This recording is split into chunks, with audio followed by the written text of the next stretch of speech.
What happens when the weakest wolf in the pack discovers she's been living a lie her entire life?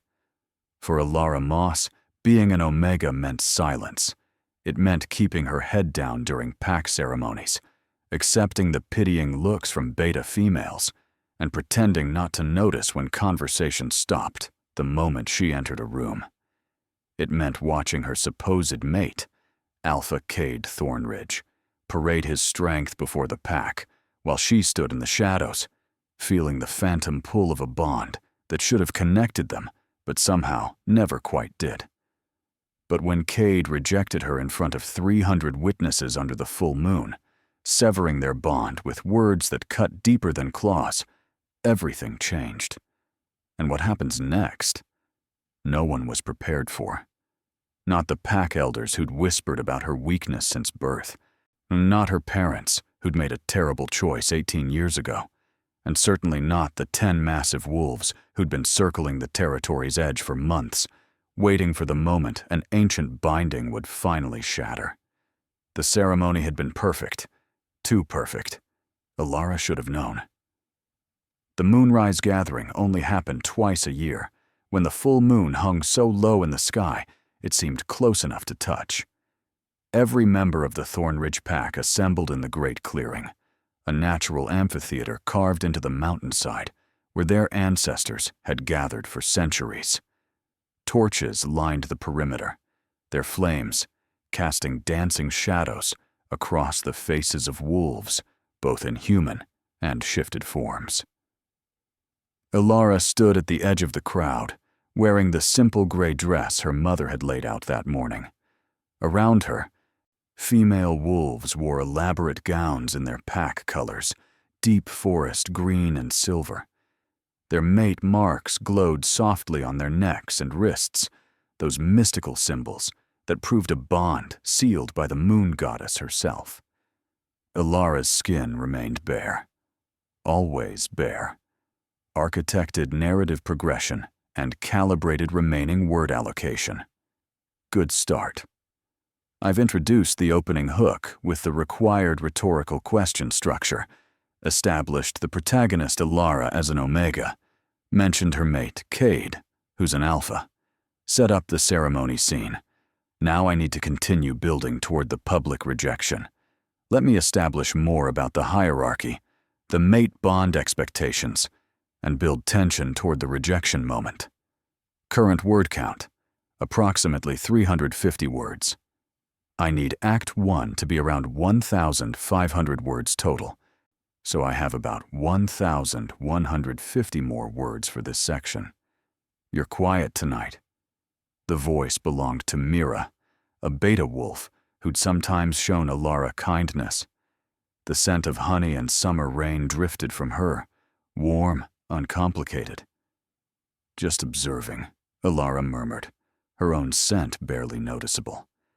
Lavender and morning dew, so faint most wolves couldn't detect it beyond a few feet. Another mark of her weakness. Mira's expression softened with something that might have been pity. He'll announce it tonight, you know. The bond. Everyone's expecting it. Alara's heart stuttered. For 2 years, she'd felt the phantom tug toward Cade, that inexplicable pull the moon goddess supposedly wove between destined mates. But Cade had never acknowledged it, never sought her out, never let his eyes linger on her for more than a dismissive second. The Alpha chooses when he's ready, Alara said, repeating words she'd heard 100 times. Alara, Mira started, but Elder Rowan's voice boomed across the clearing, silencing all conversation. Brothers and sisters of the Thornridge pack. The elder's weathered face caught the torchlight as he raised his arms. Tonight, under the Mother Moon's gaze, our Alpha will speak. The crowd shifted, forming a natural pathway. Cade Thornridge strode through it like he owned the very air they breathed. And in a way, he did. At 26, he was everything an Alpha should be. 6.5 feet of corded muscle, dark hair, and eyes that shifted between human brown and wolf gold depending on his mood. His scent preceded him, Forest and embers, ozone and steel. Power incarnate. Behind him walked Sarah Blackwater, a daughter of the neighboring packs, Beta, beautiful in the way that stopped conversations, sharp cheekbones, auburn hair that cascaded to her waist, and a figure that her emerald gown displayed to perfection. Her scent carried cinnamon and iron, with an undercurrent of something that always made Alara's wolf stir uneasily. Blood. It always smelled like blood. My pack, Cade's voice carried without effort. For 2 years, you've waited for me to choose my Luna, to seal the bond that will strengthen our bloodline and secure our future. Alara's hands trembled. This was it. The moment she'd dreamed about, feared, hoped for despite everything telling her to stop hoping. The choice of a mate is sacred, Cade continued, his eyes scanning the crowd. They passed over Alara without pausing. The moon goddess grants us fated mates, but we are not slaves to fate. An alpha must choose strength, must choose a wolf who can stand beside him, who can lead beside him, who can fight beside him. Alara felt the bottom drop out of her stomach. Sarah Blackwater has proven herself a warrior, a strategist, a wolf of power and grace. Cade extended his hand, and Sarah glided forward, a smile of triumph curving her lips. Tonight, I claim her as my chosen mate. The crowd erupted, some in celebration, others in shock. Through it all, Alara stood frozen. But Cade wasn't finished. His eyes finally found her, and the look in them made her blood turn to ice. There are those who've whispered about bonds, about fate, about other possibilities. His lips curled. Alara Moss, step forward. No. No, no, no. Step forward. Not a request. An alpha command that dragged her body forward even as her mind screamed to run. She stumbled into the torchlight, aware of every eye on her. The gray dress that had seemed modest now felt like rags compared to Sarah's finery. Her slight frame looked childlike next to the gathered wolves. You felt it, didn't you? Cade's voice held cruel amusement. That pull, that phantom bond the moon goddess sometimes grants to test us, to test whether we're strong enough to choose our own path over her designs. Alara's voice came out barely above a whisper.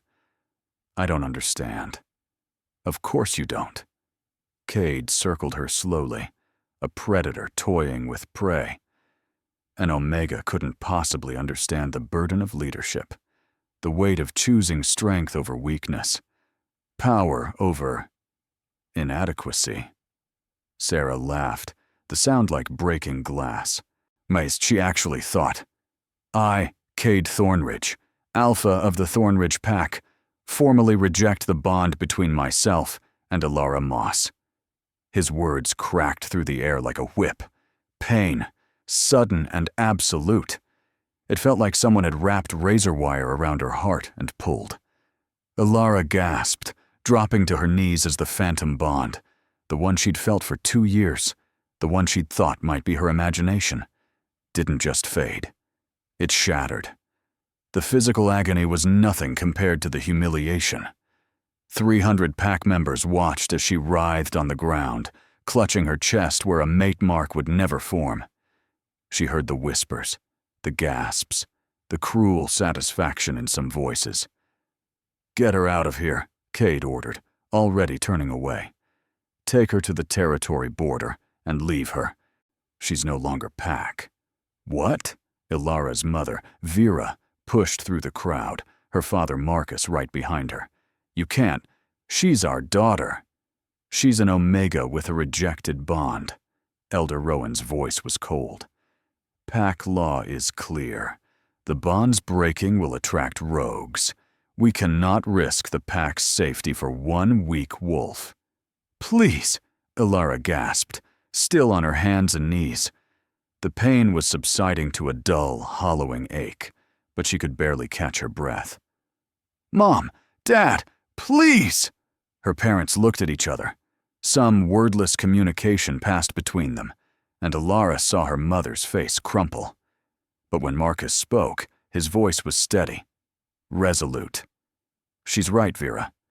We can't risk the pack." Time stopped. Her own parents, the wolves who'd raised her, and who'd kissed her scraped knees and celebrated her birthdays and promised to always protect her. They were choosing the pack. They were choosing to let her die. "No," Alara whispered, but 2 Beta guards were already hauling her to her feet. Their grips were iron, professional, impersonal. They'd probably done this before. Removed undesirables, cast out the weak. The crowd parted as they dragged her through. Some faces showed pity. Others showed relief. A few showed satisfaction, as if her removal somehow elevated their own standing. Sarah smiled the entire time. The last thing Alara heard before they reached the tree line was Cade's voice, strong and certain. "Now, my pack, let us celebrate the true bond, the chosen bond. Sarah, my Luna, my mate!" Then the forest swallowed her whole. The guards hauled her for what felt like miles, though her pain-fogged mind couldn't track time or distance. They finally stopped at a place where the scent markers ended, the absolute edge of Thornridge territory. "Northern border," one of them muttered. "Rogues prowl here. She won't last till morning." "Not our problem anymore," the other replied. They dropped her. Alara hit the frozen ground hard, her dress tearing on exposed roots. Above, storm clouds had rolled in, obscuring the moon. The first snowflakes began to fall.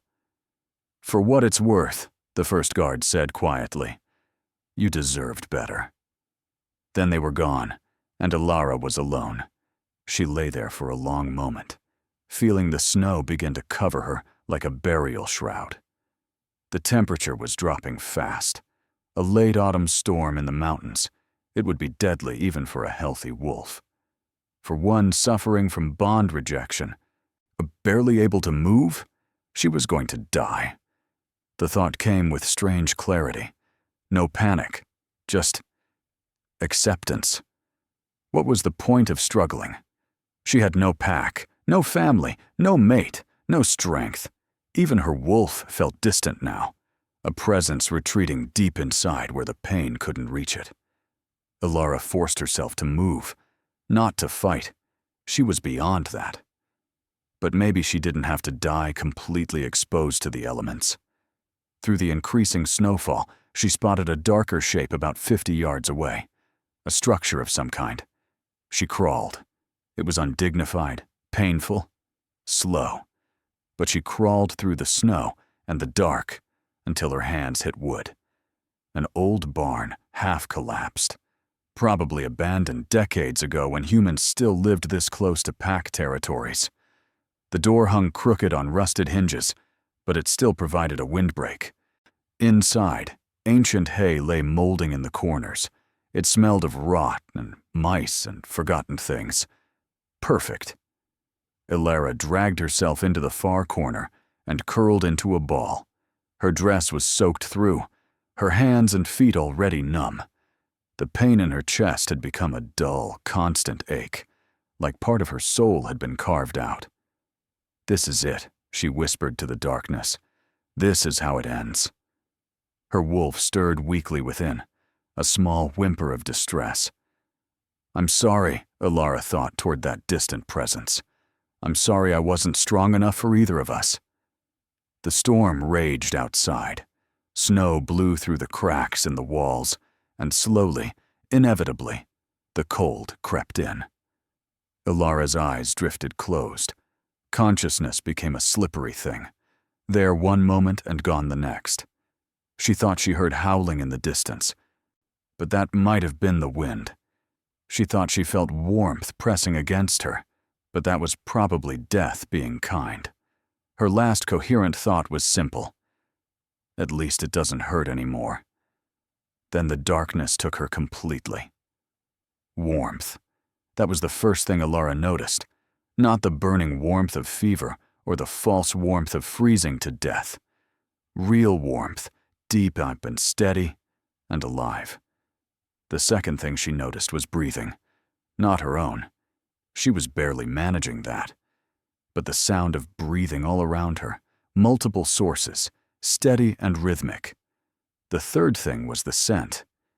Aged oak, winter snow, pine and storm, and something wild that made her retreating wolf suddenly snap to attention. Alara's eyes fluttered open. She was still in the barn, still in the corner, but she was no longer alone. Orchestrated narrative progression and structured dramatic rescue sequence. Good progress. I'm at approximately 1,800 words, which means Act 1 ran a bit long. But that's okay, as long as the total stays within 8,000 to 10,000 words. Now I'm transitioning into Act 2, the near-death and rescue sequence. I need to describe awakening surrounded by massive wolves, counting them up to 10. Realization they protected, her alpha leader, reveals himself. We've been waiting for you. Moment. Let me continue with the rescue and build this section to around 1,500 words. Surrounding her, pressed against her from all sides, were wolves. 1. She could see the first, massive and gray-furred, lying along her right side. 2. A second, slightly smaller, but still enormous, black as midnight, positioned at her feet. 3. A russet-colored giant to her left. Her eyes adjusted further, and she realized the circle extended beyond what she could immediately see. 4. 5. 6. Wolves positioned at every angle, their bodies creating a living wall of warmth and protection. 7. 8. 9. Each one larger than any alpha she'd ever seen. And at the barn's entrance, silhouetted against the gray dawn light filtering through the blizzard, stood the 10th. He was the largest of all. His fur was the color of storm clouds, silver gray that seemed to shimmer even in the weak light. But it was his eyes that made Alara's breath catch. They weren't the normal gold or amber of werewolves. They were silver, like the moon itself, and they were fixed on her with an intensity that should have been terrifying. Instead, she felt safe. The great wolf moved forward, and the others shifted slightly to make room. He was so large his shoulder came up to what would be a man's chest. When he settled beside her, his warmth enveloped her like a blanket. Then he shifted. The transformation was unlike anything Alara had seen. There was no pain, no struggle. His form simply flowed, bones and muscle rearranging with liquid grace until a man knelt where the wolf had been. He was older than Cade by at least a decade, perhaps more. Scars crossed his chest and arms, not the marks of losing battles, but the marks of surviving many. His hair was the same silver gray as his wolf form, though Alara suspected it had been dark once and had gone silver for reasons beyond age. His face was all hard angles and sharp lines, handsome in a way that spoke of authority rather than beauty. But those eyes, those silver eyes, remained unchanged. "You're awake," he said. His voice was deep, resonant, carrying the kind of authority that made alphas sound like children playing at leadership. "Good." We were beginning to worry. Alara tried to speak, but her throat was too dry. The man, the alpha, because he couldn't be anything else, reached for something outside her field of vision and produced a canteen. "Slowly," he instructed, helping her drink. The water was cool and clean, tasting of mountain springs. "Who?" Alara finally managed. "What?" "My name is Theron Ashgard," he said simply. "And these," he gestured to the wolves still surrounding them, "are the Shadow Guard. We've been searching for you for a very long time, Alara Moss. How do you know my name?" A slight smile touched his scarred features. "How could we not? We've been circling your pack's territory for 3 months, waiting. Waiting for what? For you. Theron's silver eyes held hers. For the binding to break. For you to finally be free. Alara's mind reeled. I don't understand. I'm nobody. I'm just an Omega? Theron's voice held a note of something that might have been anger, though not directed at her. Is that what they told you? Is that what you believed? It's what I am. No. The word was absolute, allowing no argument. It's what they made you. There's a difference. One of the other wolves shifted, the russet-colored giant. He became a younger man, perhaps in his mid-20s, with copper hair and amber eyes that held intelligence and something else. Fury, carefully controlled. Tell her, Theron, the man said. She deserves to know. Theron nodded slowly. What do you know about the old laws, Alara? The ones that came before the pack system, before the territories were divided? Alara shook her head. Nothing. Just stories. Legends about the first wolves. Those legends are real. Theron settled more comfortably, though his eyes never left her face, as if afraid she might vanish. Long ago, before packs formed, wolves were led by matriarchs. Not alphas, not betas. Queens chosen by the moon goddess herself. They were vessels of her power, capable of things modern wolves have forgotten, healing with a touch, commanding with a word, shifting into forms that made the earth itself tremble. But that's just a nursery rhyme? A woman's voice, sharp and clear. Another wolf had shifted, a female with black hair and calculating green eyes. We thought so too, until 10 years ago, when the prophecy revealed itself. Alara's head was spinning. What prophecy? Theron recited it like scripture. When the false bond breaks and the weak rise, the matriarch will return. She will be born of rejection, forged in betrayal, marked by the Mother Moon herself. She will come when the packs have forgotten the old ways, when power has become poison, when the strongest have become the weakest in truth, and she will remind them what it means to be wolf. The words hung in the cold air. Alara laughed, though it came out more like a sob. You think that's me? I can barely shift.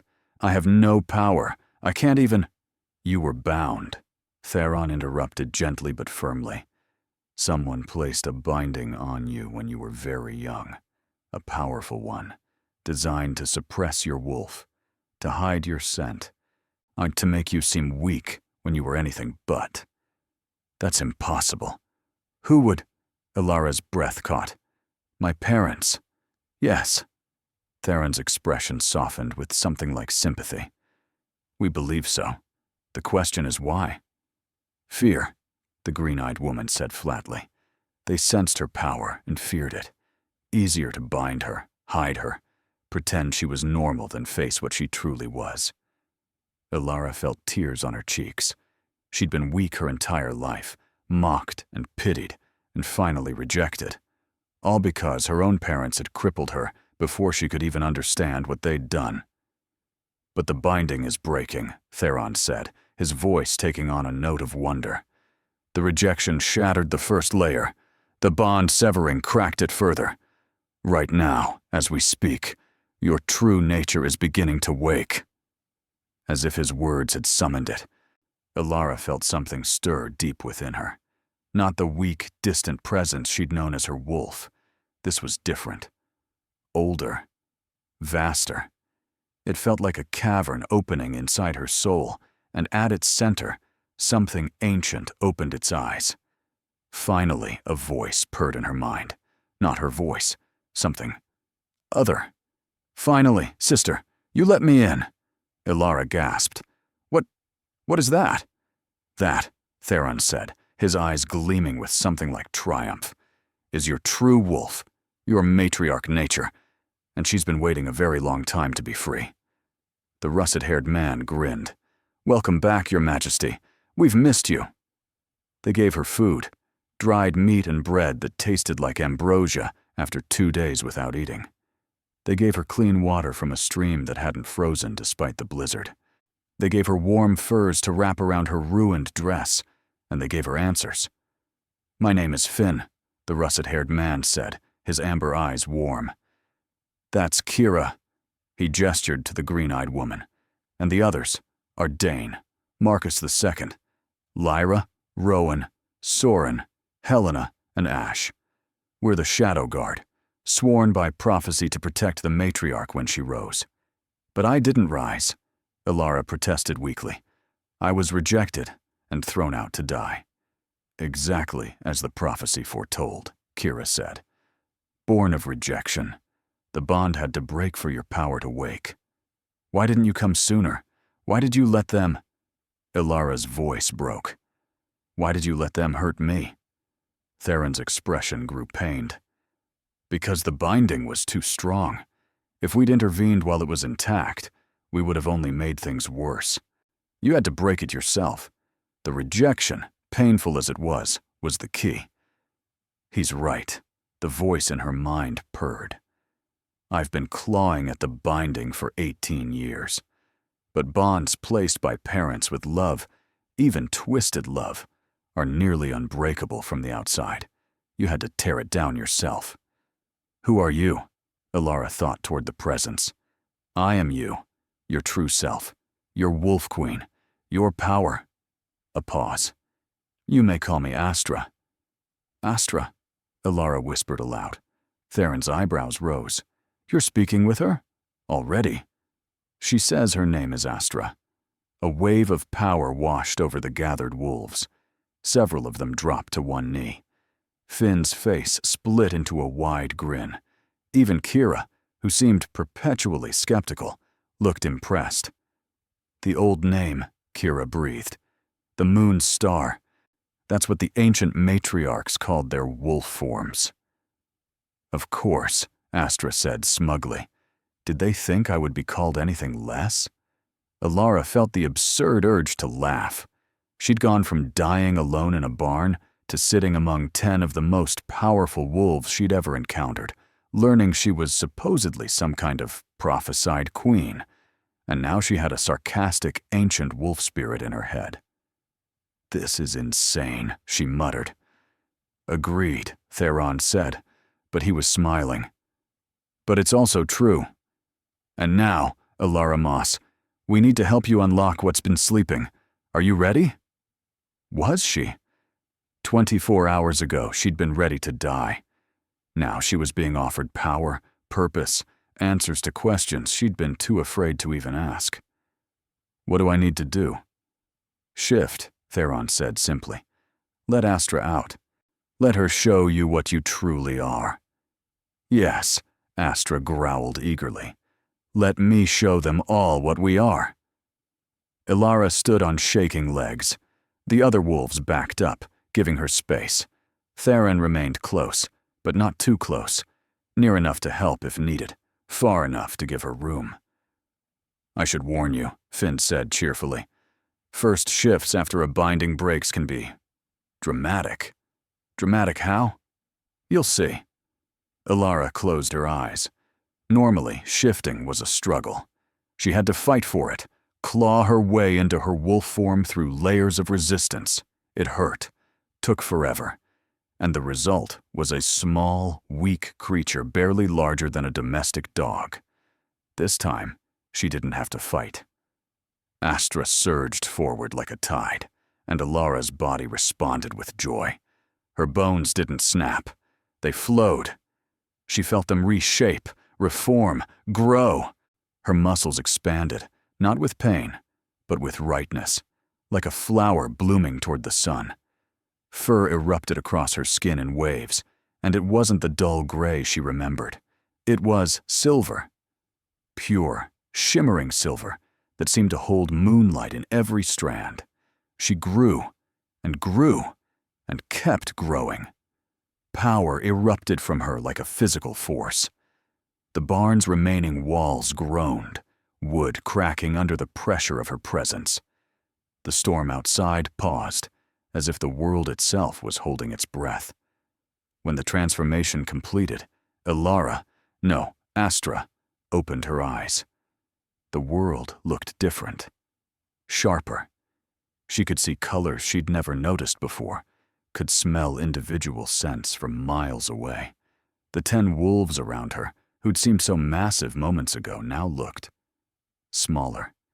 She was larger than any of them, larger than an alpha should be. Her shoulders came up to what would be a tall man's chest, her paws the size of dinner plates. And when she looked down at herself, she saw silver fur that glowed faintly with an inner light. This, Astra purred with deep satisfaction. This is what we are. A howl built in her throat, not the weak, pitiful sound she'd produced before. This was the sound of ancient power given voice, the cry of something that had been sleeping for centuries and was finally awake. She tilted her head back and howled. The sound shook the barn. It echoed across the mountains, rolling through valleys and over peaks. It was a declaration, a challenge, a promise. And in the Thornridge Pack territory, Cade Thornridge, celebrating his new mate, and basking in his power, felt something cold slide down his spine as that howl reached him. He made a mistake. He didn't just reject a weak Omega, he rejected a queen, and she was coming into her power.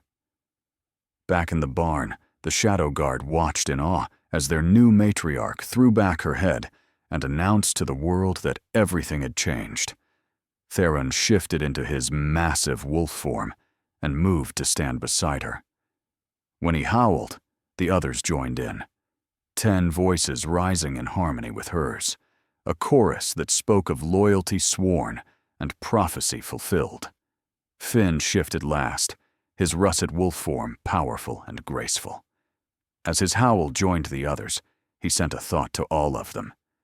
She is the matriarch, and gods help anyone who stands against her. The days that followed blurred together in a haze of discovery and revelation. Alara learned to shift at will, the transformation becoming as easy as breathing.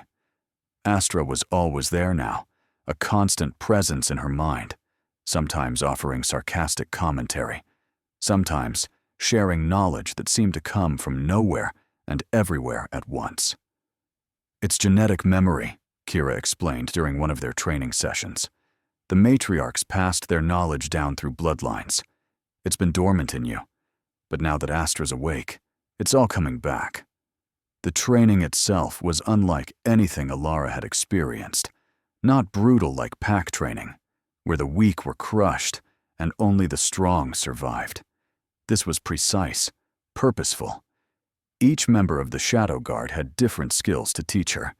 Theron taught her combat, not just physical fighting, but strategy, reading opponents, and understanding when to strike and when to wait. His teaching style was patient, but demanding, pushing her to her limits, and then showing her those limits were illusions. "You're holding back," he said during one session, his wolf form circling hers. "You're afraid of your own strength. I could hurt someone." Yes, his silver eyes gleamed. "You could. That's the point. Power isn't about never using it. It's about choosing when and how." Kira taught her about empathic abilities, the power to sense emotions, to read the truth behind words, to know when someone was lying or genuine. Matriarchs were judges, she explained. They needed to see into hearts. Finn taught her healing. His hands glowed with soft golden light as he demonstrated. Watch. Feel how the energy flows. Life calls to life. You just have to listen. When Alara tried, her hands erupted with silver light so bright Finn had to look away. When she touched a cut on his arm, an injury from training, it sealed instantly, not even leaving a scar. "Okay," Finn said, blinking. "That's significantly more powerful than mine. Good to know." The others taught her tracking, hunting, reading the land, understanding pack dynamics, and 100 other skills she'd never known existed. But more than skills, they gave her something else. Family. Not the family that had bound her power and then abandoned her. A chosen family. One that sat around campfires at night, sharing stories and laughter. One that had each other's backs without question. One that treated her not as weak or broken, but as exactly what she was supposed to be.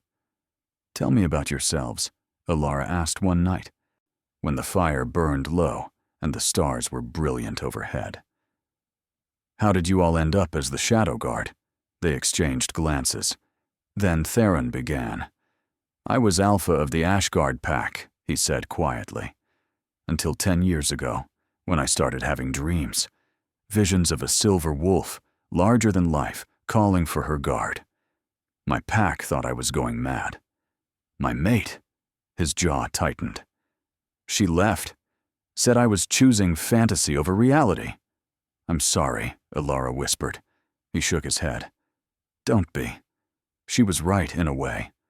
I chose the vision, and when the others started appearing, each having the same dreams, each called by the same voice, I knew it wasn't madness. It was destiny."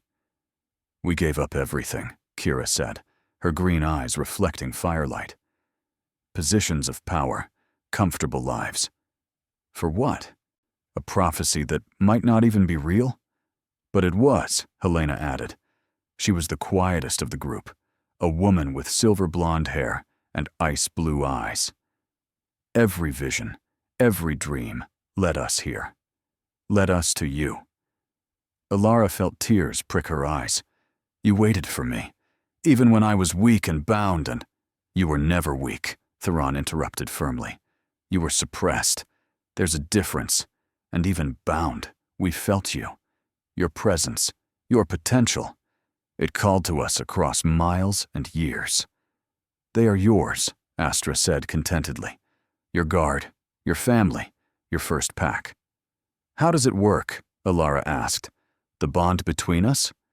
"It's not like a mate bond," Finn explained. "It's deeper than that. We're sworn to you, yes, but it's more than duty. We're extensions of your will. When you need us, we'll be there. When you call, we'll answer. No question, no hesitation." "That's a lot of trust to put in someone you barely know." "We've known you for 18 years, Theron said softly. "We've been watching over you since the binding was placed. We couldn't interfere, but we were there, in the shadows, waiting. The weight of that, 10 powerful wolves giving up everything to wait for her, was almost too much to bear." "I won't let you down," Alara said. "I promise." "We know," Theron replied. "That's why we're here." By the time a month had passed, Alara was no longer the girl who'd been cast out to die.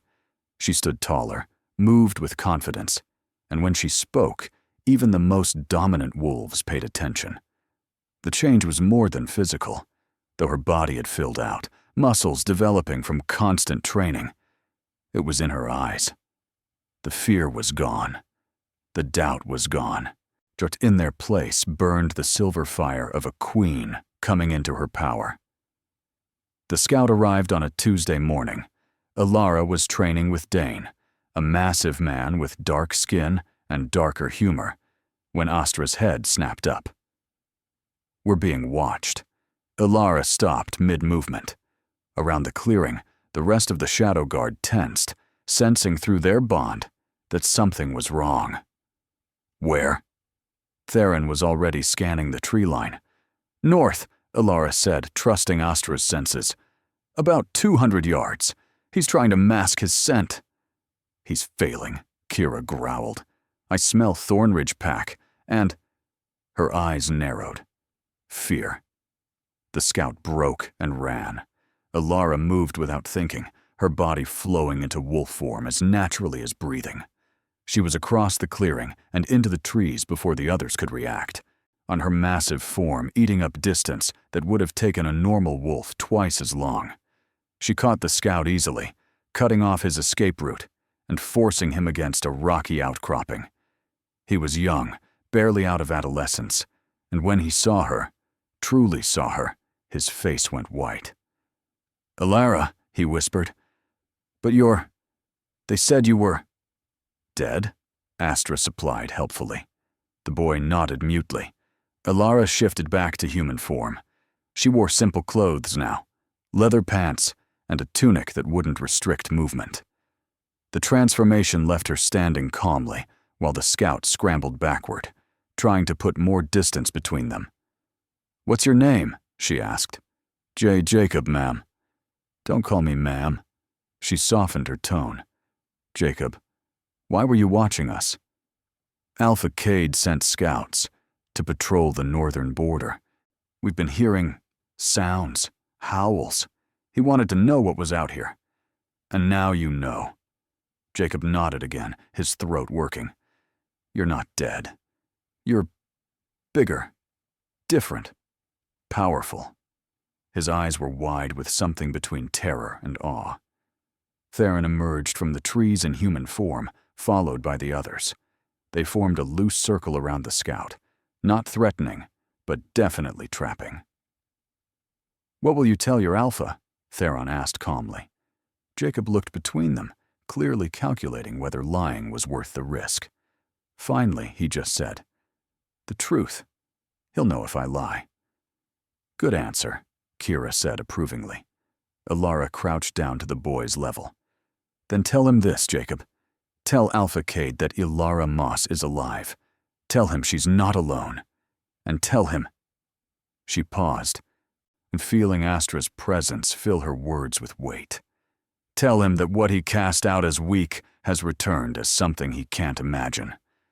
Tell him to stay in his territory, honor his borders, and leave us in peace." "And if he doesn't," Jacob whispered. Ilara's eyes flashed silver. "Then he'll learn what it means to face a matriarch."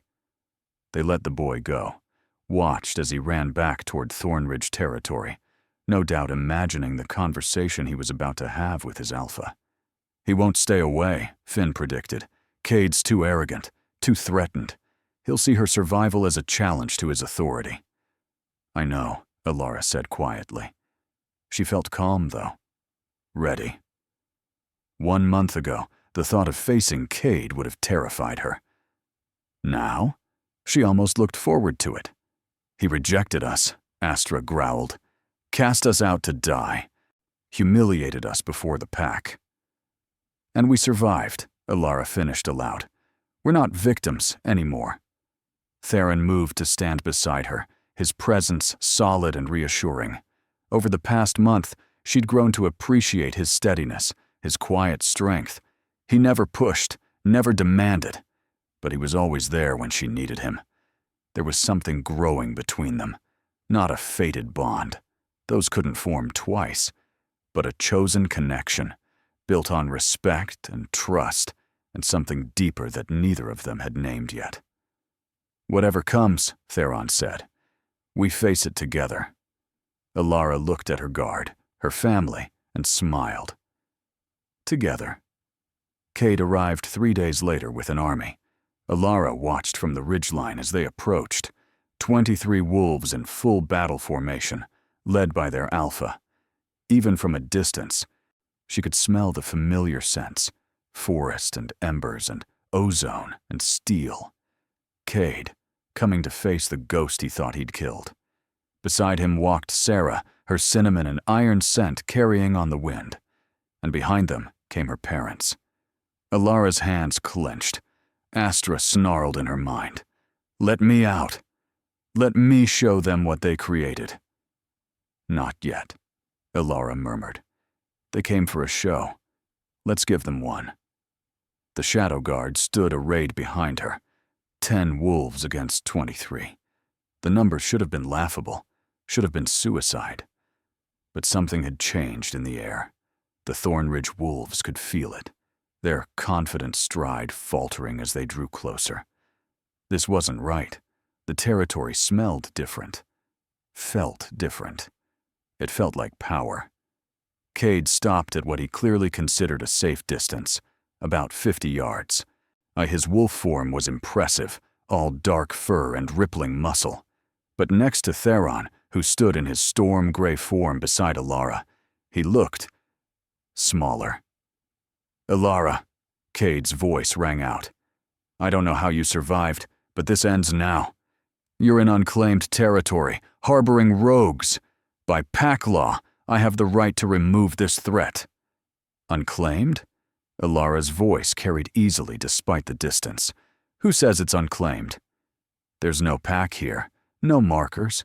No, there is now." Alara stepped forward.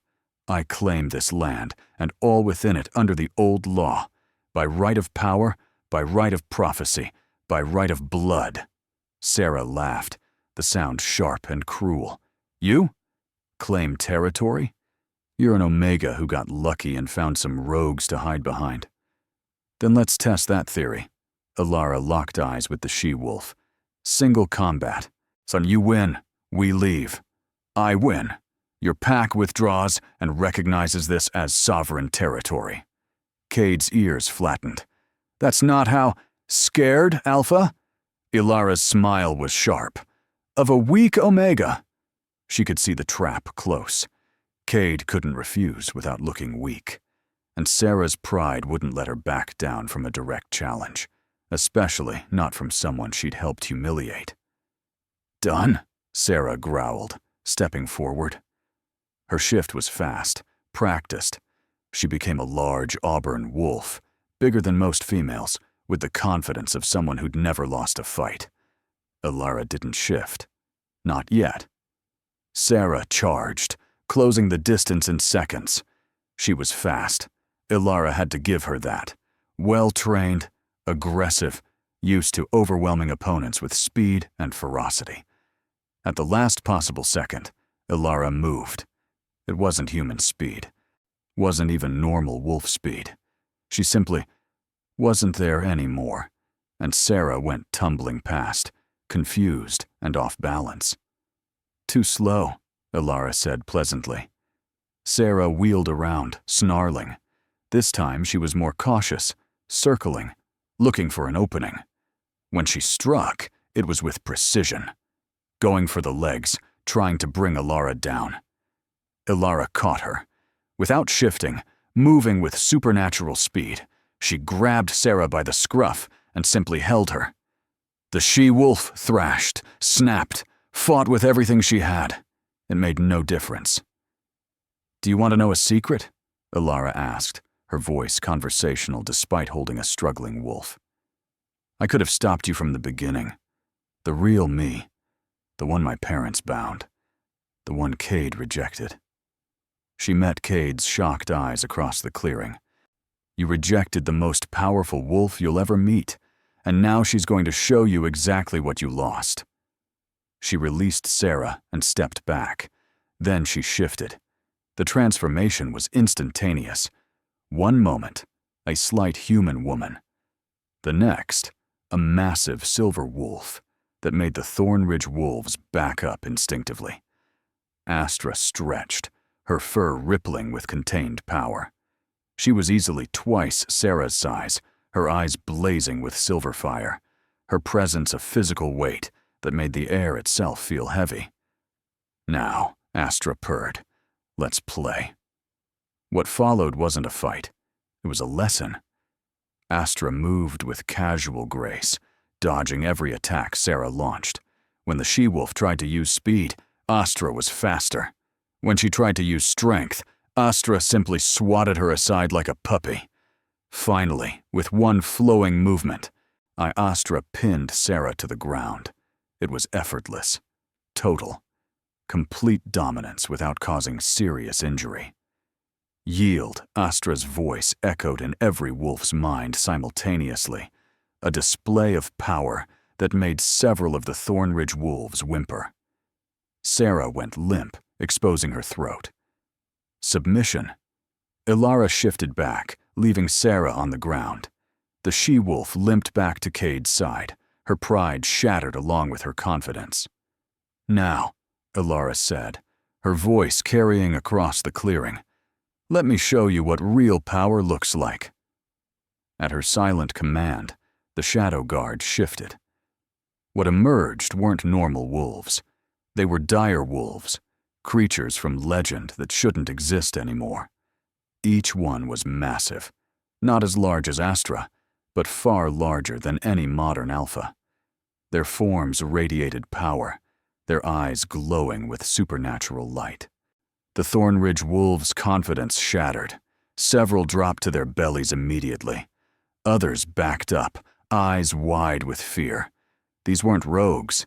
These were ancient guardians, myth made flesh. Cade shifted back to human form, his face pale. "What are you?" "I am what your arrogance couldn't see," Alara said. "I am what your pride rejected. I am what your weakness feared." She stepped forward, and Cade actually flinched. "I am the matriarch, last of the old blood, chosen by the moon goddess herself. And you, Cade Thornridge, made a terrible mistake." The scent of fear hung thick in the air, not just from Cade, but from the entire Thornridge party. They'd come expecting to squash a handful of rogues. Instead, they'd found something that made their alpha look like a puppy. Cade fell to his knees. "Mercy," he whispered. "More, please." Alara looked down at him. The man who'd rejected her, humiliated her, cast her out to die. The mate who'd chosen power over the bond the moon goddess had granted him. She could kill him. The law would allow it. The guard would support it. But that wasn't who she was. That wasn't who she wanted to be. "Justice," she said instead. "Not vengeance.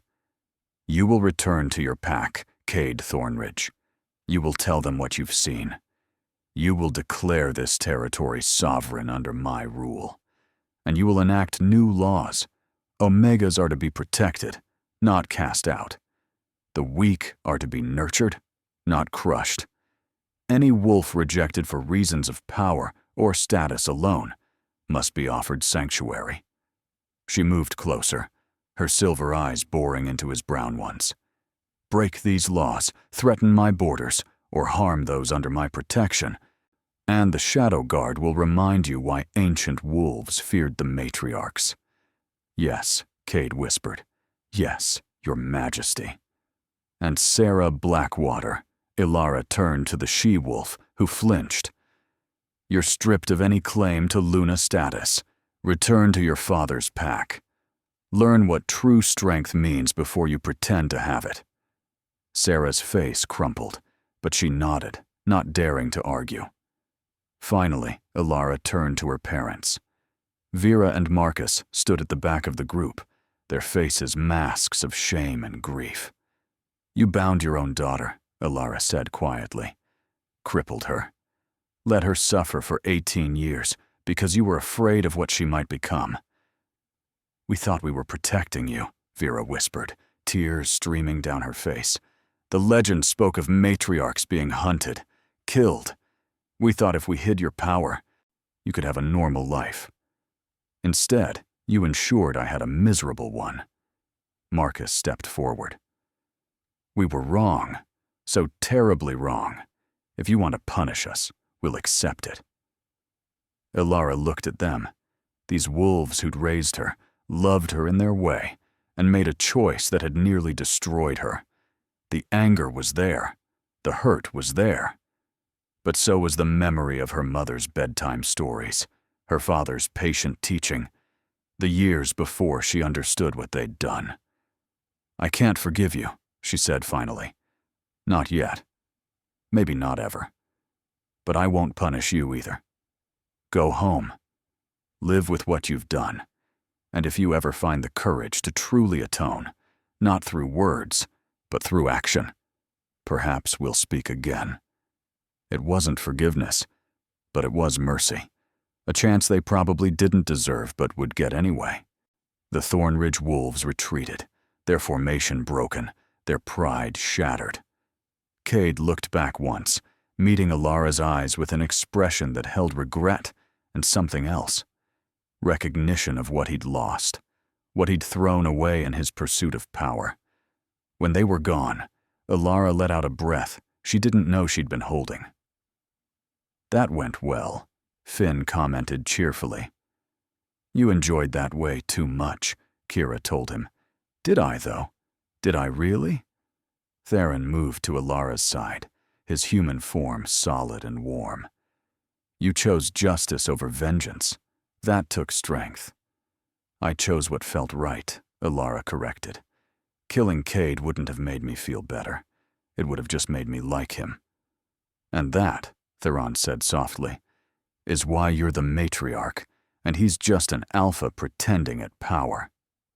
Alara leaned against him slightly, in allowing herself the comfort of his presence. Around them, the Shadow Guard shifted back to human forms. The immediate threat passed. So, Helena said, practical as always. We're actually doing this, establishing a territory, building a new pack. Alara looked around at the land they'd claimed, the forests and mountains, the streams and valleys. This place that had nearly been her grave had become her kingdom. We are, she confirmed, but not just any pack. We're going to do it differently. No more crushing the weak. No more valuing power over worth. Any wolf who doesn't fit elsewhere, who's been rejected, or cast out, or told they're not enough, they'll find sanctuary here. The Lost Pack, Rowan suggested, speaking for the first time in hours.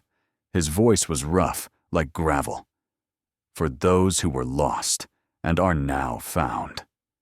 Alara smiled. I like it. The Lost Pack. But they won't be lost anymore, will they? They'll be home. Our home, Astra agreed contentedly. Our kingdom, our family. There will be challenges, Kira warned. Other packs won't like what we're doing. Change threatens those in power. Let them come, Alara said, feeling Astra's confidence bleed into her own. We'll show them that the old ways, the real old ways, not the corruption they've become, are stronger than any modern alpha system. Theron's hand found hers. The touch was electric, sending warmth through her entire body. Not a mate bond, those couldn't form twice, but something chosen, something built on respect and trust, and something deeper. Together? He asked. Together, Alara confirmed. And so Alara's journey from cast-out Omega to matriarch queen came full circle. She'd been rejected, betrayed, nearly killed. But from that darkness had come light. From that pain had come power. From that ending had come a beginning. She'd learned that true strength wasn't about dominance or force. It was about choosing mercy when vengeance would be easier. About building up rather than tearing down. About protecting the weak rather than exploiting them. The moon goddess had granted her a fated mate in Cade, and he'd rejected it. But in doing so, he'd freed her to choose her own path.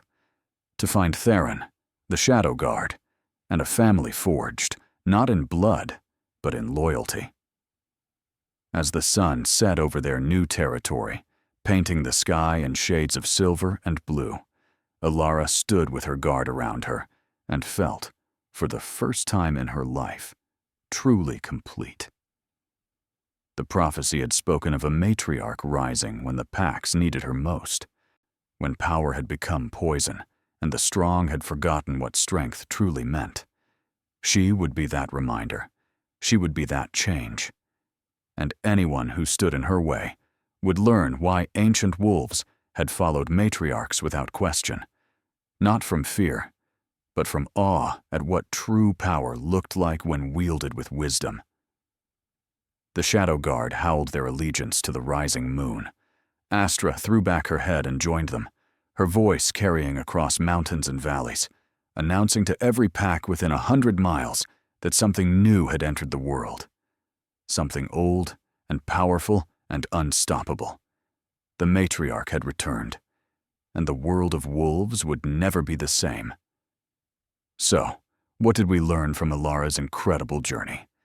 That weakness is sometimes just strength waiting to break free. That rejection can be redirection. that the wolves who seem least powerful might be the ones holding the most back. Have you ever felt underestimated? Ever felt like you were meant for more, but something was holding you back? Tell us in the comments below. We love hearing your stories. If you enjoyed this tale of transformation and power, smash that like button. Drop a comment with your favorite moment. Was it when Alara first shifted into her true form? When she faced down Cade? When the Shadow Guard revealed themselves? We want to know. Don't forget to share this with anyone who loves werewolf stories, supernatural romance, or tales of underdogs becoming queens. And here's the big one. Hit that subscribe button and ring the notification bell so you never miss a chapter. Because Alara's story isn't over, there are ancient threats stirring, on drawn by the rise of a new matriarch. There are packs that won't accept change without a fight. And there's a blood moon rising that promises to test everything she's built. Next chapter, we dive deeper into the Lost Pack's growth, Theron and Alara's evolving relationship, and the arrival of a mysterious stranger with warnings about an old enemy returning. Thank you so much for listening to Alara's journey from rejected Omega to matriarch queen. Your support means everything to us. We'll see you in the next chapter. Until then, stay wild, stay strong, and remember, you're never as weak as others try to make you believe.